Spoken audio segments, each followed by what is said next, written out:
তো হ্যালো ওকেস, আজকে যেহেতু হনুমান জয়ন্তী, আমরা নিজেদের বাড়িতে একটু ছোট্ট করে নিজেদের মতন করে পুজো করার চেষ্টা করি প্রতি বছর।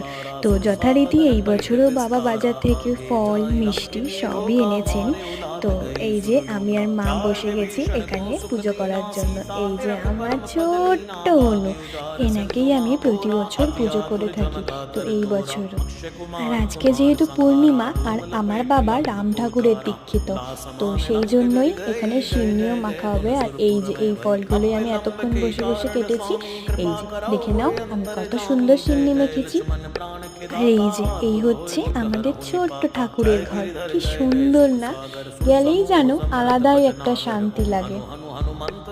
দেখে জানাতে ভুলো না কিন্তু কিরকম লাগলো ভিডিওটা। আর সবাইকে আমার তরফ থেকে শুভ হনুমান জয়ন্তী। চলো টাটা।